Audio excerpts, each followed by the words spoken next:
É muito bom saber que você está conosco. E agora eu vou tentar discorrer mais ou menos qual é o nosso projeto com esse podcast. Eu sou favorável ao compartilhamento de conhecimento e sempre utilizando aquilo que eu posso e devemos considerar como referências profissionais em cada campo de atuação. Como estreia desse podcast, Conversa com Milê, eu tenho a honra de tê-lo como entrevistado, já virou meu amigo, o Dr. Tiago Chichetti, uma referência realmente na área da oftalmologia. Doutor, falando um pouquinho dessa área tão apaixonante, quero imaginar que para você é uma área muito gostosa. Como foi o teu percurso profissional? Onde você começou e por que você teve essa graça de se apaixonar pela oftalmologia? Roberto, eu sempre gostei de pessoa, sempre gostei de gente. Eu gosto muito de estar perto das pessoas, de conversar com as pessoas. Eu gosto de escutar a história das pessoas. Então, eu lembro muito quando eu era criança, eu visitava idosos. Então, vizinhas, assim, da minha mãe, eu ia lá, às vezes, levar uma comida, um agrado para elas, que a minha mãe mandava, e ficava conversando. Perguntava como é que está a senhora, como é que foi o dia, o que a senhora tem feito. Sempre gostei disso. Quando eu cheguei ali no 2º grau, eu vi que o caminho para eu seguir era a medicina, que é a medicina que cuida de gente, né? E gosto de bicho, mas eu gosto mais de gente. Então, minha mãe fala assim que eu ia pro sítio, eu falava, o que eu tô fazendo aqui? Só tem mosquito, sapo, cobra, eu quero ir embora daqui. E na faculdade de medicina, eu fiz a faculdade de medicina na Universidade Federal do Paraná. A gente tem um hospital muito grande, que é o Hospital de Clínicas, que trata todas as doenças, todas, diversas doenças raras. Então a gente via muita coisa lá dentro. E quando eu estava ali no 4º, 5º ano de medicina, eu estava de plantão na pediatria, como aluno, né, ajudando lá na pediatria e atendendo as crianças lá, gripe, resfriado, tosse, e de repente chegou uma emergência. Uma criança de uns 5 anos que tinha batido o lápis no olho, e tinha furado o olho. Então ela precisava de cirurgia, de emergência, na hora. E eu fui o responsável pelo internamento dessa criança. Então, a gente tem uma brincadeira entre a gente que quanto mais novo na medicina, dentro do hospital, é o que preenche o papel, o que faz as coisas lá dentro, faz acontecer. E eu internei a criança, conversei com a mãe, perguntei o que aconteceu, eu liguei para pediatra, liguei para médica oftalmologista de plantão, reservei o centro cirúrgico, falei com o anestesista para fazer cirurgia, anestesia geral, fui tudo assim, e aquilo foi acontecendo. Era de final da tarde, começo da noite, e a cirurgia começou meia-noite. Eu lá inteiraço, sem nada de sono, super feliz. Eu falei, agora que eu fiz tudo isso, eu vou assistir a cirurgia, eu quero ver como é que é isso. A hora que abriu o fio para dar o ponto naquele olho, naquela criança, aquele fio tão pequeno, e eu vi aquela médica dando aquele ponto num fio que a gente nem consegue enxergar olho nu, só no microscópio, eu falei, eu quero fazer isso daí. Eu quero ter esse desafio. E assim começou, eu segui, aí eu estudei oftalmologia ali mesmo, no Hospital de Clínicas, né, e segui, passei uma temporada em Miami, no Bascom Palmer, que é considerado o melhor hospital de oftalmologia do mundo, e lá eu percebi que as mesmas coisas que eles fazem lá, a gente também faz aqui, às vezes a gente se menospreza, né, então os mesmos equipamentos, a mesma tecnologia, obviamente eles têm mais facilidade financeira do que a gente, mas é as mesmas coisas. E eu segui essa bagagem. Eu falei, não, eu quero seguir nessa área, evoluindo sempre ali. E como que você encara essa transição que antigamente o histórico contado é que os pacientes eram tratados pelos médicos apenas em consultórios, era aquela coisa bem formal. Parece que voltou a humanização no atendimento. A gente vê por você. Você acredita que isso é uma tendência ou passa a ser realmente necessidade mesmo? Com certeza é uma tendência.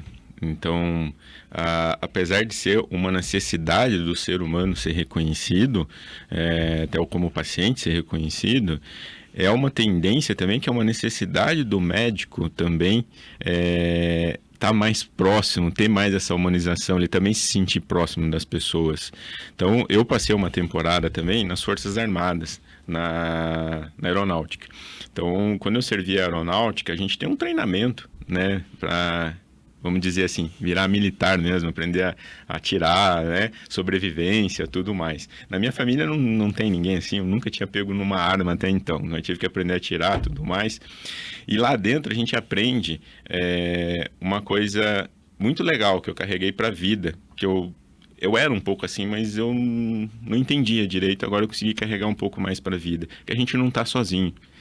Então, a gente não vai para a guerra sozinho. Então, a gente tem nossos companheiros, a gente tem que olhar para a gente tem que se estar bem para poder ajudar os outros também. E isso foi evoluindo durante o passar dos meus consultórios, do número de cirurgias que eu fui fazendo. Eu fui percebendo isso, como que a gente, às vezes, um detalhe que eu faço, uma cirurgia que às vezes ali para mim é rápida, é corriqueira, meu dia a dia, para o paciente muda a vida dele. Então, quantas vezes eu operei pacientes idosos que não enxergavam, não conseguiam ir no banheiro sozinho porque não enxergava. No outro dia eles voltam enxergando depois da cirurgia, chorando, falando, doutor, o senhor mudou a minha vida. Então, isso é um reconhecimento muito grande. Então, esse reconhecimento é o combustível para a gente continuar. Doutor, a oftalmologia tem várias especialidades. Em qual realmente você, não digo caiu como paraquedas, mas que você falou é essa e vou abraçar essa especialidade, e qual é a diferença entre elas? O que acontece? O olho, apesar de ser pequenininho, ele é muito complexo. Então, ele tem ligação direta com o cérebro, ele tem ligação direta com o meio externo, então ele sofre vento, poeira, pode entrar, bater, trauma. Então, o olho ele acaba se dividindo em várias áreas. Grosseiramente falando, a gente divide a oftalmologia na parte da frente dos olhos e na parte de trás do olho, que são coisas que a gente, mais grosseiramente dividindo, são coisas mais parecidas do que está atrás do que está na frente. Eu fui para a parte da frente do olho, que é a cirurgia de catarata. Por quê? Eu sou um cara muito objetivo. Sou um cara 880, eu gosto de resolver as coisas. Então, eu gosto vamos dizer assim, de doenças que têm cura. Então, eu gosto, o que mais me motiva na medicina é a cirurgia de catarata, de eu tirar de um paciente que não enxerga para um paciente que volta a enxergar. Então, ele recupera a visão, ele volta a ter vida. Isso é muito gratificante, foi por isso que eu segui esse caminho. Quer dizer que a catarata em si tem cura? Tem. O que causa? A catarata, na verdade, é um processo natural do envelhecimento. Todos podem ter catarata ou alguém se livra disso? Todos terão, é como se fosse cabelo branco. Uhum. Alguns vão ter antes, outros vão ter depois, mas inevitavelmente todos terão. A catarata é a lente natural que nós temos dentro do olho, cristalino, que com o tempo vai juntando proteína nela, e ela vai ficando mais gordinha, mais parruda, mais dura e mais amarela, como se fosse um vidro sujo, exatamente, mais opaco. Hein, doutor? Criança pode ter? Pode, mas geralmente a criança, o motivo é outro. Então, a catarata, o comum, ela para aparecer depois dos 60 anos. Quando a criança tem catarata, geralmente o motivo é por doença, por doenças infecto-contagiosas, né? Então, principalmente a rubéola e a toxoplasmose. Eu peguei um dado aqui do pai dos burros, do Google, que me chamou muita atenção, que a catarata é responsável por 51% dos casos de cegueira no mundo, de acordo com a OMS. No Brasil, apenas 28,7% dos brasileiros com mais de 60 anos sofrem da doença. Isso é um fator, um dado real. E por que o brasileiro, quando a gente pensa, um país de terceiro mundo, né, tem esse dado tão positivo? O que acontece? Mais uma vez, às vezes a gente se menospreza sem conhecer os outros, né? A gente se compara com os outros, muitas vezes a gente precisa se comparar com a gente mesmo, que a gente era e aonde a gente está. O Brasil tem um dos melhores sistemas de saúde público do mundo. Tá? Então, aqui no nosso país, a gente tem bastante investimento e divulgação de informação sobre vacinas. Então, a nossa população é vacinada para rubéola e sarampo, coisa que não acontece nem nos Estados Unidos, para você ter uma ideia. Então, isso já diminui bastante as cataratas em criança. Tá? E a gente tem, no acompanhar da vida também, a gente tem no mundo todo, o governo escolhe no que ele vai investir de saúde, de tratamento. E aqui no Brasil, a catarata é uma das coisas que o governo escolhe investir para tentar minimizar isso. Doutor, existe prevenção ou não? Com certeza. Então, não é uma prevenção total. Né? Se eu fizer isso, eu nunca vou ter catarata. Mas a gente pode retardar o padecimento. Então, em vez de eu ter a catarata lá com 40, 50 anos, eu vou ter a catarata com 70, 80 anos. Então, a principal, lá na criança, qual que é a prevenção da criança? A mãe fazer o pré-natal, ver se não tem rubéola, toxoplasmose, nada disso, cuidar dessas infecções. A prevenção do adulto, a principal, o que piora a catarata, faz com que ela aparecer mais cedo, é o cigarro. Então, não fumar... Tabagismo. Não fumar é a prevenção da catarata. Que coisa interessante, né? Doutor, uma das curiosidades que o público tem, e de certa forma, aqueles que não saem de frente de um celular, de um computador, os milagres que a internet oferece. Então, tem pessoas que dizem que não precisa fazer cirurgia, tem isso, tem aquilo. Existe alguma fórmula que não cirúrgica para tratar a catarata? Não, com certeza não. No mundo todo. Não é porque no nosso país é de terceiro mundo, não existe. No mundo todo não existe. A única forma de tratar a catarata é a cirurgia, é a correção cirúrgica. É tirando essa catarata dentro do olho e colocando uma lente transparente no lugar. Todos os outros tratamentos que dizem para ser de cataratas são falsos, são fake news, não deveriam existir. Até o nosso conselho está tentando bloquear isso. Bem, dito isso, o que vem a ser cirurgia refrativa? Alguns dizem que é cirurgia refrativa a laser. Qual é a nomenclatura certa e o que ela trata, o que ela faz, como é o pré e como é o pós-procedimento? Refração é o grau do óculos. Um nome, um palavrão, um nome feio para o grau do óculos. Então, refração quer dizer o grau que a pessoa tem no óculos. Então, cirurgia refrativa é a gente diminuir, zerar o grau do óculos do paciente. O meio mais comum da gente fazer isso é a laser. É um laser que a gente faz na córnea, na parte transparente, na frente do olho, que ele vai moldar essa corda, vai polir, pegar uma córnea que é mais curva, polindo ela, deixando ela mais reta. Isso vai mudar o grau, vai mudar a refração, chegando até o zero que a gente quer. Então, é um procedimento que pode ser feito na idade adulta, todas as idades a partir dos 20 anos, então a partir de 20 anos, a gente costuma fazer mais ali por volta da pessoa com 25, 30 anos, e é um procedimento relativamente tranquilo, como é feito por fora do olho, a laser, paciente jovem tem uma recuperação rápida. A pessoa aposenta os óculos, lentes de contato também? Depende, obviamente, de cada caso, principalmente de cada grau que o paciente tem. Então, a gente tem um limite de grau que a gente consegue corrigir. Grosseiramente falando, a gente corrige até 12 graus. Então, se a pessoa tem, por exemplo, 14 graus, eu diminuiria 2, ela ficaria com 2. Tá? Mas uma pessoa que tem um grau menor do que 12, provavelmente a gente vai corrigir tudo e vai zerar tudo. E é essa mesma cirurgia que ajuda a devolver a visão para quem tem catarata? Não. Não é. A cirurgia de catarata é diferente. Como que ela funciona? Essa cirurgia refrativa, a gente não entra dentro do olho, a gente não coloca a prótese. A gente só faz o laser por fora do olho. Por isso que a gente faz mais em pacientes jovens. A cirurgia de catarata, além do laser, a gente coloca uma lente lá dentro do olho. Então, a gente vai entrar dentro do olho por um corte minúsculo, tem 2 milímetros, então não precisa nem dar ponto. O corte é tão pequenininho que ele fecha sozinho. Olha. Igual quando a gente está em casa cozinhando e corta o dedo, às vezes você segura um pouquinho ali e já fecha. Então é exatamente isso, o corte é tão pequenininho que fecha sozinho. Por esse corte a gente entra dentro do olho com um aparelhinho a ultrassom. Esse ultrassom ele vai quebrar essa catarata, deixando ela em pedaços pequenininhos. Isso vai fazer, e ele mesmo vai sugar tudo ali, limpar toda essa região, tirar toda aquela opacidade.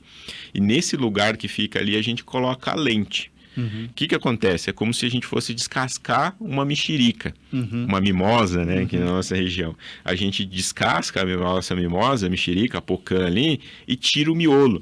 E deixa a casca, o miolo que é opaco. A gente deixa a casca lá limpa, transparente. Essa casca que a gente usa de suporte para pôr essa lente ali no lugar. E essa lente é uma lente daí transparente que vai recuperar a visão do paciente. O que você pode dizer para aquela pessoa que tem uma certa idade, tipo, chegou aos 70 anos, fala assim, não, eu não vou fazer cirurgia, já meus dias estão passando. Qual o conselho que você daria? Ele está certo em pensar assim? Não. Isso é uma decisão que tem que ser tomada em conjunto. Então, junto com o paciente, com a família e com o médico oftalmologista. Então, a gente precisa conversar os três no consultório. Então, precisa o paciente ir lá no consultório, conversar com o médico e levar um familiar junto para poder explicar também em casa o que está acontecendo. Então, a catarata é como se fosse uma fruta. A gente tem a hora certa para comer. Se a gente comer antes, ela vai estar verde, vai estar amargo. Se a gente esperar muito para comer, ela vai madurar, vai passar do tempo. Então, a catarata a gente tem um momento certo de fazer. Se a gente fizer antes, pode ter complicações, o risco é maior do que o benefício. Se a gente fizer depois ou nunca fizer a cirurgia, ela vai madurar demais, vai ficar muito dura. E a cirurgia vai ficar mais difícil. Ou se a gente nunca fizer a cirurgia, essa catarata pode aumentar a pressão do olho e dar dor nos olhos. Então, o correto em algum momento a gente fazer essa cirurgia. E a baixa visão atrapalha muito a vida, a qualidade de vida. Então, existem estudos hoje falando que a catarata causa depressão.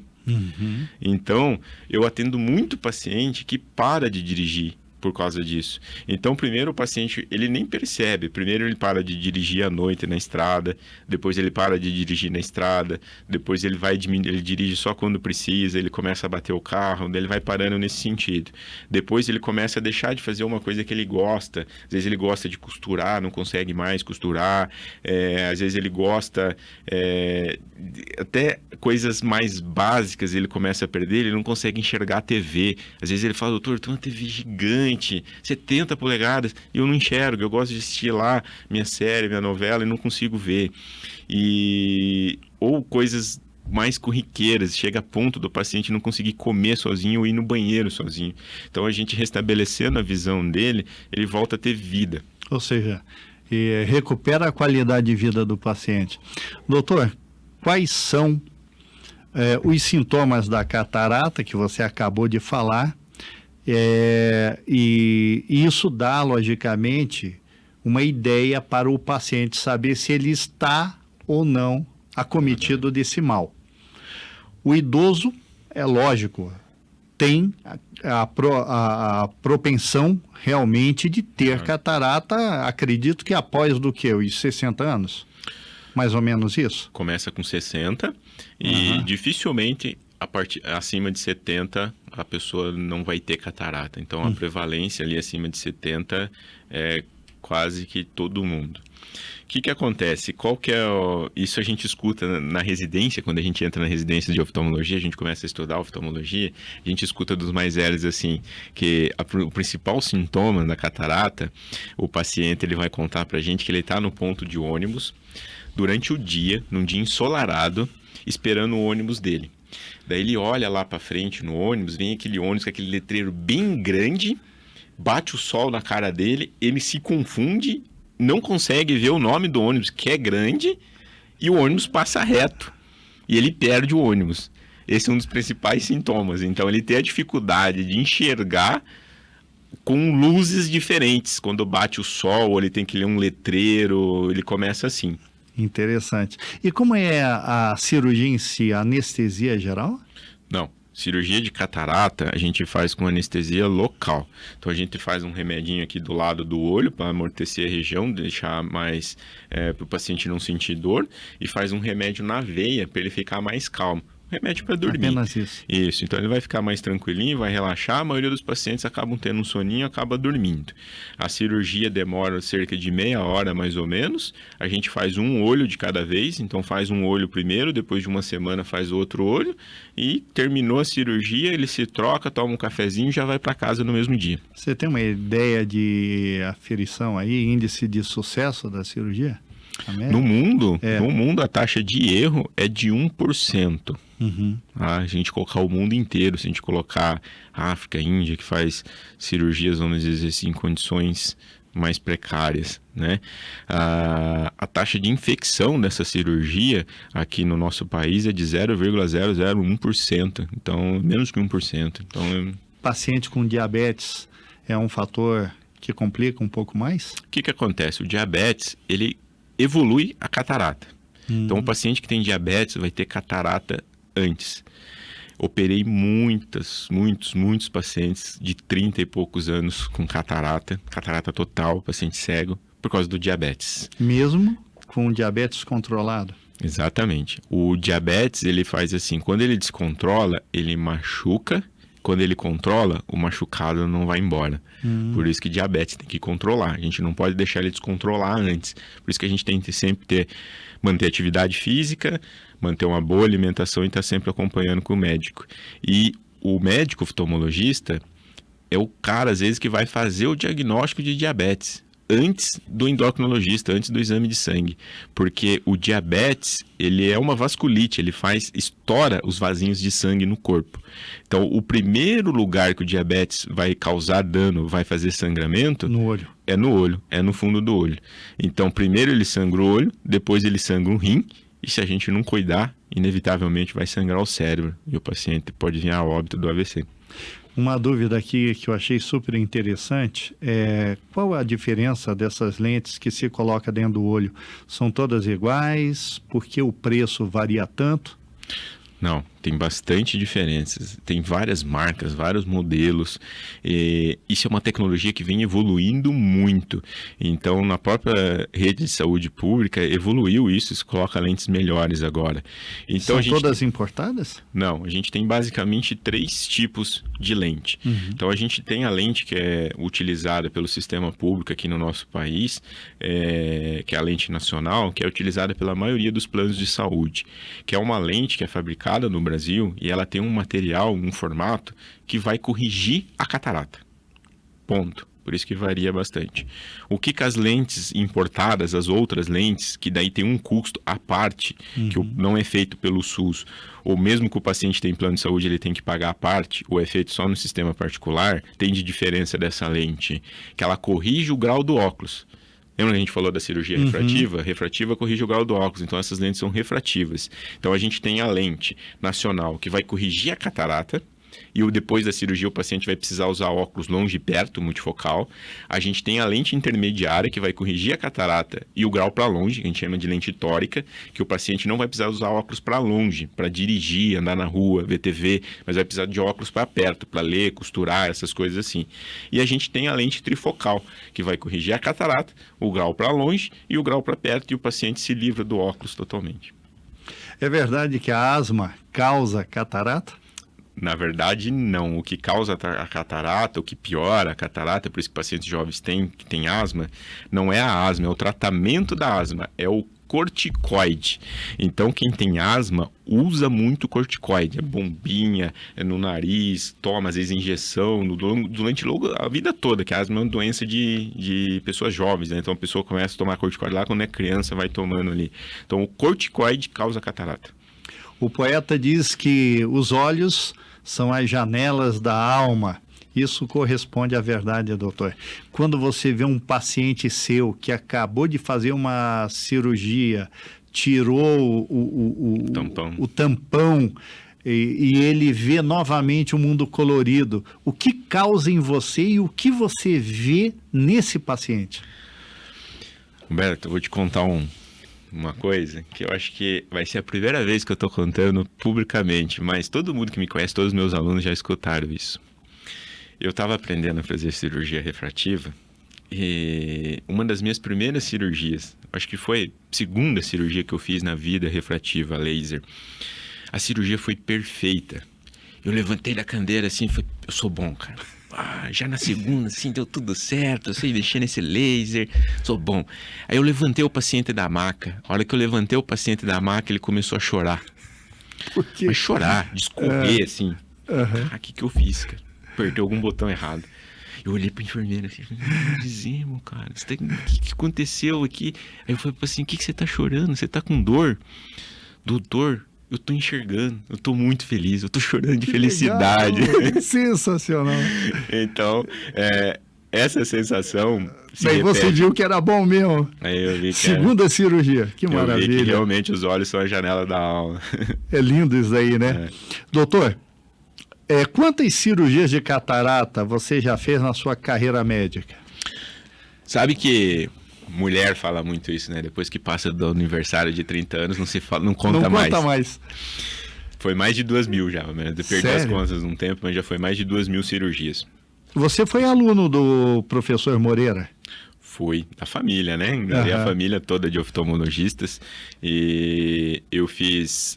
Eles também participavam do ensino no hospital de clínicas, e quando eu terminei a minha formação no hospital de clínicas, eu vim fazer fellowship, né, que é uma pós-graduação ali no Hospital de Olhos do Paraná. E eu falo isso muito para meus alunos, eu não sei dizer o dia que eu terminei o ensino, porque eu lembro assim que eu entrei para ficar 1 ano estudando, e eu fui fazendo, fui me envolvendo, e operava aqui, tinha vários centros cirúrgicos, ia para lá, ia não sei o quê. A hora que eu percebi, assim, eu comecei a ganhar dinheiro para fazer as mesmas coisas que eu fazia antes no ensino, e foi indo, e tô lá já há 10 anos. Que legal, né? Doutor, com tudo isso daí, você tem algum arrependimento na carreira? Com certeza não. Eu faria tudo de novo. Eu comento, eu voltei a estudar, estou fazendo MBA de gestão, MBA executivo de gestão e administração em saúde, né? Então, para a gente aprender um pouquinho mais fora dessa parte também da medicina teórica, tentar estudar um pouquinho mais também questão de marketing, contabilidade, finanças e como que funciona o sistema público de saúde, né? E lá tem colegas de todas as áreas, né? De outros, tem cirurgião plástico, cirurgião do aparelho digestivo, anestesista, ginecologista, emergencista, UTI, e a gente troca muita ideia, assim, como que é a vida deles e como que é a minha, e eu falo muito isso para minha esposa quando eu chego em casa, assim, eu falo, tô na área certa, eu gosto mais do que eu faço do que eles estão fazendo. Mas eu acho, e é admirável ver essa tua percepção, né, do marketing, né, de partilhar, né, sempre o teu aprendizado, as tuas experiências, né, com a comunicação em geral. Isso não, em referência aos antigos, não causa um certo arranhão, assim as pessoas não ficam meio tipo, não precisa disso, você está aparecendo demais. Eu escutei muito isso, Roberto, mas o que acontece? Com o tempo, a gente aprendeu que não adianta remediar, é melhor prevenir do que remediar, né? Então, depois que a vaca... Minha mãe fala muito isso desde quando eu sou criança. Depois que a vaca vai pro brejo, não tem muito o que a gente fazer. Então, a gente está aprendendo no mundo que o melhor em sistema de saúde pública é a gente prevenir. E o melhor jeito da gente prevenir é a gente fazer promoção em saúde, é a gente ensinar a população como que é a doença, o que ela pode fazer para não ter essa doença. Bom, além da catarata, quais outras cirurgias o doutor também faz no seu dia a dia? A minha principal cirurgia é a catarata, é o que a gente mais tem, até por ser a doença mais prevalente, né? Ser a doença uma das que mais tem no mundo. Eu faço muita cirurgia refrativa, laser, que é essa cirurgia para corrigir o grau dos óculos, geralmente a gente faz em paciente mais jovem. E outra cirurgia que eu faço bastante é a cirurgia de pterígio, que é aquela carninha que vai crescendo aqui no cantinho dos olhos, então a gente faz a raspagem e faz um transplante ali do lado para não deixar essa carninha crescer novamente.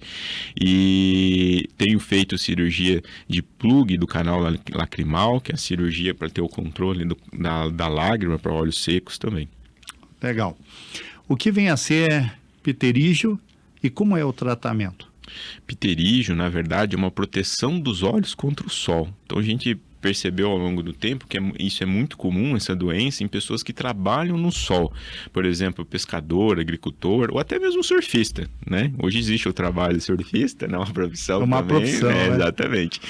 Mas o que acontece? O olho que se expõe muito ao sol, o organismo ele vai tentar cobrir os olhos. E ele faz isso com uma carne, começa a crescer uma carninha ali para tentar cobrir o olho do sol, para tentar proteger, né? O olho do sol. Exatamente. Então, na verdade, é uma defesa do organismo. E a gente precisa raspar, precisa tirar, porque ela diminui a visão. Tem que ter grau alto para fazer a cirurgia refrativa? Corrigir a partir de quantos graus? Você falou que... Até 12. Até 12, isso. Né? Uhum. A partir de 1,5 a gente já pensa em fazer a cirurgia. Menos que isso, meio grau, por exemplo, 1 grau é muito baixo, então o paciente usa óculos para descanso e o risco e benefício não compensa. A partir de 1,5 a gente começa a pensar em fazer a cirurgia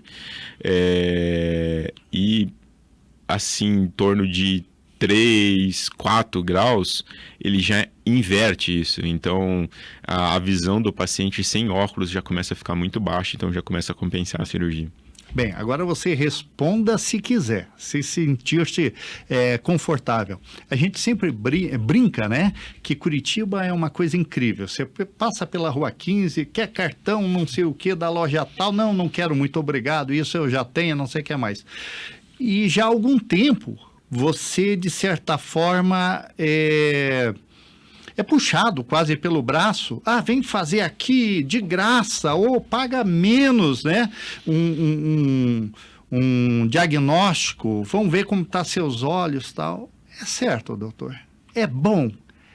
É confiável. E aproveitando essa pergunta, já que estamos chegando no final do ano, sabe que parente nós temos sempre uma tiazinha, né? Um tiozinho que viaja, vai para o Paraguai, vai para os Estados Unidos. Peraí, eu tenho um parente meu lá que usa lentes de contato, vou comprar aqui. É positivo isso? Sem a orientação médica, sem a prescrição de um oftalmologista? Com certeza não. Pensa, um médico oftalmologista, ele estuda pelo menos 10 anos. Então, são 6 anos de faculdade, 4 de residência. Então, são 10 anos estudando olho, 10 anos estudando aquilo. Então, tem muita coisa, muito detalhe. Então, não é uma coisa grosseira, assim, da gente pensar, meu grau é 2, eu vou comprar um óculos de 2. A gente precisa confirmar se esse grau é 2 mesmo. A gente precisa confirmar por que esse grau é 2, se não tem uma outra doença ali. Então, o jeito da população se prevenir disso são os registros. Então, para ser médico aqui no nosso país, precisa ter CRM, precisa estar registrado no Conselho Regional de Medicina. Isso, hoje em dia, com a internet é muito fácil. É só você vai agendar a consulta, qual que é o CRM do médico. E o médico tem RQE, que é o registro de especialidade no conselho também. Então, assim, eu não fiz uma pós-graduação em oftalmologia de 2 meses. Eu não li um livro e saí fazendo aquilo. Foram noites acordadas no hospital de clínicas. Então, eu fiquei 3 anos perambulando pelos corredores do hospital de clínicas, vendo aquilo, absorvendo conhecimento dos médicos mais experientes. Então, o paciente ele tem que cuidar nesse sentido, porque às vezes passa despercebido uma doença que a gente está no começo, a gente poderia tratar e até ter cura. E se a gente deixar essa doença evoluir e no futuro não tem mais cura? Temporada de férias chegando, muita gente indo para a praia e creio eu que grande parte da população brasileira infringe uma regra que faz mal para ele próprio, que é comprar óculos de sol na praia, de camelô e tudo mais, isso também gera riscos? Com certeza. Mais uma vez, como que o paciente, a população pode se prevenir isso? Os óculos de sol, eles são fiscalizados pelo Inmetro e pela Anvisa. Então, se ele é comprado em ótica, pode ter certeza que o Inmetro e a Anvisa passou lá. Então, eles cuidam bem disso, assim, até mesmo porque a multa gera muito dinheiro para o governo. Então, o que pode acontecer se a gente usar um óculos que é escuro, mas que é preto, marrom, aqueles prateados, mas não tem proteção ultravioleta, o óculos, por ele ser escuro, ele vai abrir a pupila. Como não tem proteção ultravioleta, vai entrar mais luz ultravioleta dentro dos olhos. E a luz ultravioleta queima o olho. Então, aqueles óculos vão ser pior do que ficar sem o óculos. Porque sem o óculos o organismo se protege, ele fecha um pouquinho o olho, ele fecha a pupila. Então ele chega a ser até pior. Então é melhor a gente usar um chapéu, um boné e, se possível, comprar um óculos em ótica. Ou seja, a proteção dos raios UVA, UVB é fundamental. Com certeza. O que o raio ultravioleta faz no corpo todo? Ele é o responsável pelo envelhecimento. Ele bate no DNA e altera a cadeia do DNA. O envelhecimento é a quebra do DNA. Por isso que não existe a eternidade, porque o DNA não aguenta a eternidade morando num lugar que tem sol.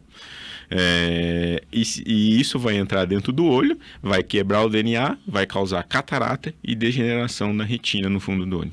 O doutor também trata olho seco? O que é essa síndrome? Sim. Hoje a gente coloca até como uma síndrome. Então, o que quer dizer síndrome? Vários sinais causando sintomas, vários sinais e sintomas levando ali. Então, o olho seco é quando a lágrima evapora mais rápido do que deveria. Então, nós piscamos cerca de 10 vezes por minuto. Só que na frente do computador, a gente fica lá concentrado, ligado, tentando entender tudo que está ali e a gente esquece de piscar. Na frente do computador, a gente pisca a cada 2 minutos. Então, 20 vezes menos às vezes.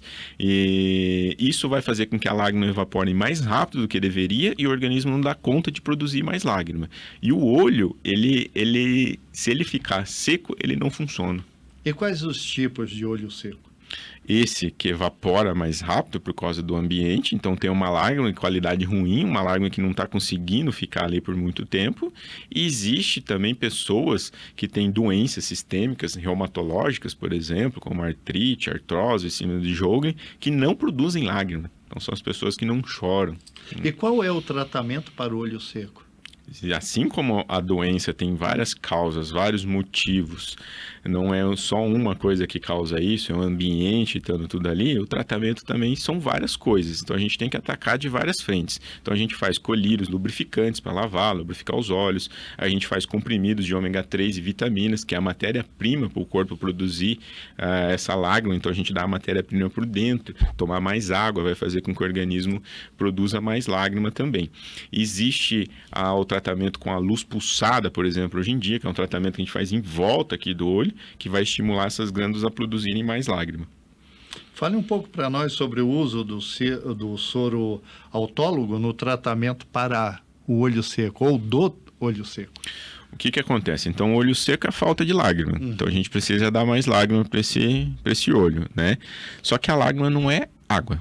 Ela é mais água, mas não água. Então, a lágrima ela vem do sangue, é a água que sai do sangue junto com enzimas e proteínas. Então, os colírios lubrificantes, na verdade, são água com açúcar ou água com sal. Então, é o açúcar ou camelose, né, que é um tipo de açúcar, ou água com sal, que é o hialuronato. Então, até antigamente, a gente já deve ter visto isso com os idosos, quando tinha alguma irritação no olho. Até hoje, às vezes, a gente vê o gatinho, pegou em casa, tem um bichinho no olho, fica irritado. A avó lá fala assim, passa água com açúcar, passa um pouquinho de água com açúcar e alivia. É o colírio lubrificante, a água com açúcar. Perdão, pode continuar. O soro autólogo, então, é uma evolução disso, seria o melhor colírio. Porque ele é feito do próprio paciente, do sangue do próprio paciente. Então, o paciente vai no hemobanco, onde doa sangue, tira o sangue dele, e dessa parte que tira o sangue dele, eles fazem um colírio lubrificante do sangue do próprio paciente. É o que mais se aproxima da lágrima. Bom, como você está falando de colírio, qual é o melhor colírio vendido hoje no mercado nacional? O que existe? Não existe o melhor colírio.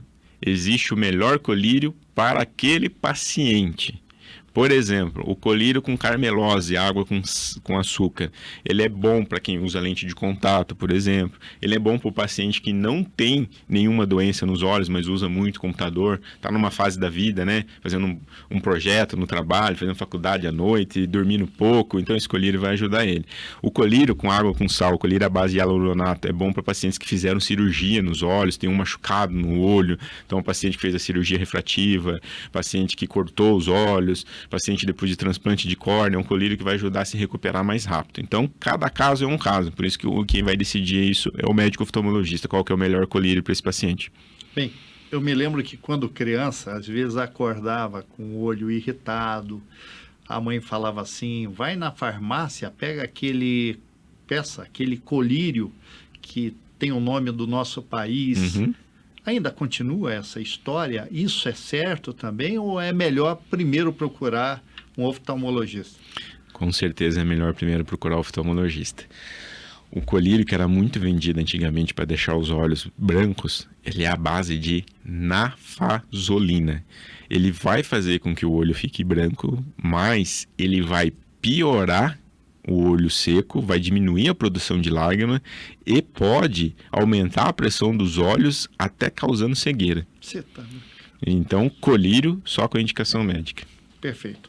Doutor, quais as diferenças entre os colírios lubrificantes? A maior diferença entre eles seria o tempo de duração que a gente quer que ele fique nos olhos. Então, quanto tempo que eu vou usar o colírio? Então, às vezes o paciente ele tem um olho seco mais tranquilo, ou ele não fez cirurgia, só para lavar os olhos, computador, a gente vai usar 1 ou 2 vezes por dia, então eu posso usar, por exemplo, um colírio que tem conservante. Às vezes o paciente fez uma cirurgia mais extensa no olho, por exemplo, um transplante de córnea, uma úlcera de córnea, ele vai precisar usar esse colírio mais vezes. Às vezes a gente usa colírio a cada 2 horas nos olhos, então daí tem que ser um colírio sem conservante. Por isso que o médico oftalmologista vai explicar qual que é o melhor para ele. Bem, aproveitando que você está aqui, os pais que têm filhos pequenos, período escolar, principalmente curso primário, às vezes a criança não está indo bem na escola e ninguém sabe a causa, acham que é falta de atenção e tudo mais. É verdade que muito tem a ver com problema de visão? Com certeza. O olho, ele nasce sem estar formado ainda. Então, a criança enxerga o que a gente enxerga hoje, as cores, tudo mais, com 2 anos de vida. Então, o bebê, ele enxerga tudo borrado. E o olho vai melhorando isso. Porque o que o bebê precisa? Enxergar o seio da mãe. É a vida dele. Ele precisa mamar. Depois a visão vai melhorando. Com 2 anos ele começa a caminhar e explorar o mundo. Daí é que ele vai enxergar longe, enxergar as cores que a gente enxerga hoje.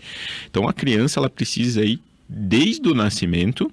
Então, ela é feita um exame oftalmológico quando ela nasce, na maternidade, que a gente chama teste do olhinho, e depois 1 vez por ano. Então, a criança fez 1 ano, tem que ir no médico oftalmologista. Fez 2 anos, tem que ir 3, 4, todo ano, mesmo que esteja tudo bem com os olhos. E a principal motivo da criança ir mal na escola, às vezes tem até, vamos dizer assim, um pré-diagnóstico. A família acha que a criança tem autismo, por exemplo, e na verdade ela precisa de um óculos, ela não está enxergando, por isso que não vai bem na escola. Uso de telas causa danos aos olhos? Com certeza absoluta. E o que fazer? Não usar. Não usar. Pessoas que têm esse vício, e hoje é a grande maioria, como se proteger, doutor? Existem vários estudos nisso. E na pandemia que aumentou, e a gente ficou em home office, as crianças em homeschooling, né, fazendo a escola do celular e do computador, a gente percebeu que o celular faz mal, com certeza. Os estudos mostram pra gente o seguinte: criança até 2 anos de idade, 0, 0, 0, 0. Ah, mas ele tá chorando. 0. Nada. Criança até 2 anos de idade não pode ver celular e nem tablet. Nada. 0. Nem 5 minutos por dia. Crianças de 2 anos de idade até 7 anos de idade são 2 horas por dia de telas, daí não de celular, de telas, de TV, computador e celular. Então, se ela vê um filme, já foi 2 horas. Então, ela não pode ver o celular naquele dia.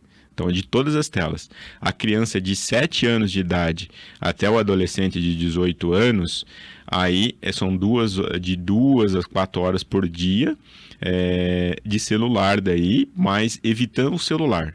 Daí, nessa faixa etária, o que faz mal é o celular. O computador, a TV já não faz mais mal. Então, o problema aqui, resumindo, é o celular. Criança e adolescente não pode ter celular. Óculos com filtro azul. Bom, com certeza, recomendo. O que acontece? Os computadores, televisões, celulares emitem a luz azul, uma quantidade expressiva. Tá? Mas ainda assim, uma quantidade menor do que o do sol. Então, essa luz azul emitida pelo celular ou computador dificilmente vai causar um dano maior nos olhos, como degeneração ou câncer no olho. Mas a gente tem que lembrar que a luz azul faz parte do controle do nosso sono. Então, se tem o sol emite todos os tipos de luz e a camada de ozônio filtra essas luzes. Então, o sol emite raio-x, raio gama, ultravioleta, tudo a camada de ozônio filtra isso e a luz que mais passa é a luz azul. Então, se está dia, se tem sol, tem luz azul. E isso, a luz azul entra no nosso olho e faz com que a hipófise para de produzir o hormônio do sono, a melatonina. E a gente acorda, fica elétrico. O sol foi embora, não tem luz azul, aí não entra luz azul nos olhos, a hipófise começa a produzir melatonina e a gente tem sono. Mas o que acontece? A gente chega em casa à noite, no escuro, em vez da casa ficar escura, em vez da gente acender uma fogueira, conversar como fazia antigamente, a gente vai lá mexer no celular e vai ver um filme, uma série. E a gente fica acordado, tem insônia. Então o filtro da luz azul ajuda nesse sentido, deixa a pessoa menos cansada. Eu acho que ninguém mais indicado a responder essa última questão. Piloto de avião pode usar óculos? Piloto comercial, sim. Piloto de caça, não. O piloto de caça, o piloto da Força Aérea, né, no mundo todo, que, vamos dizer assim, piloto de guerra, o avião anda a 2.000 km por hora ou até mais. Então, é muito rápido, ele freia muito rápido, isso o óculos pode cair e lá em cima ele não vai saber o que fazer. O piloto de avião comercial, esses que a gente anda, de empresas comerciais, a gente vai para uma cidade para outra lá, esses pilotos, eles andam numa cabine pressurizada, e anda abaixo, então anda a 800 km, 700 km por hora, mas ele é uma velocidade controlada. Então ele pode usar óculos sim. Ele tem que ter a visão 100%, que é o 20/20 que a gente chama, então ele tem que enxergar super bem, mas ele pode enxergar usando óculos. Curiosidade, a sua esposa é da área também, não? Não. Eu acho até que é bom isso. Ela, na verdade, é bancária, né? Ela não trabalha na área de saúde.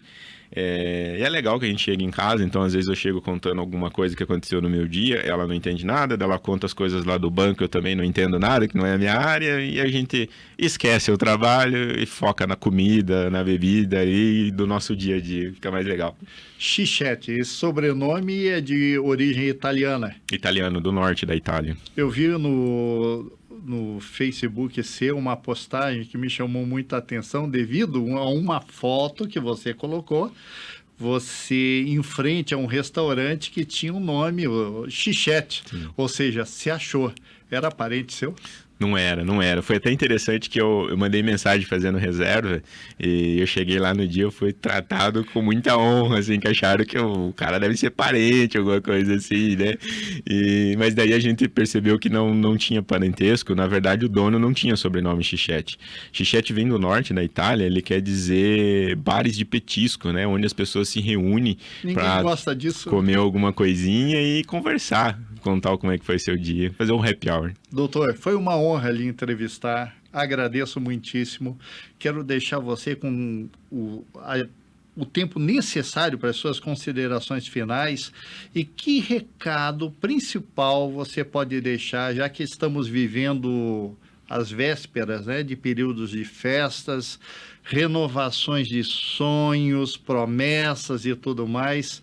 E para aqueles que chegaram, aquelas pessoas que acreditam que investir na sua própria saúde vale realmente a pena e que busca as melhores tecnologias voltadas para o resgate da sua autoestima.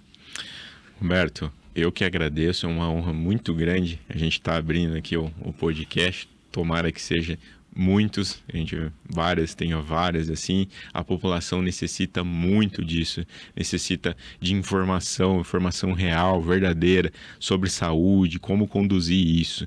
E para os nossos pacientes, para as pessoas que estão nos ouvindo, pense bem, para a gente cuidar de uma pessoa, a gente precisa primeiro se cuidar, a gente precisa primeiro estar bem. E a gente faz isso indo no médico, fazendo nossos exames de rotina, acompanhando, não deixe para depois, cuide primeiro de você. Já que você falou que temos de ir realmente ao médico, o que é proveitoso, interessante, justo fazer? De quanto em quanto tempo essa visita? Um médico oftalmologista, Sim. uma vez por ano, em todas as idades. Então, se você foi no médico, o médico falou que está tudo bem com seus olhos, nada de diferente, daqui a um ano você volta, mesmo estando tudo bem, mesmo não tendo nada de diferente. Porque existem doenças silenciosas que a gente só vai conseguir ver no consultório, com os aparelhos. Doutor, muito obrigado mais uma vez, sucesso para ti e outras vezes estaremos juntos com toda certeza. Com certeza, eu que agradeço e sigo à disposição. Obrigado.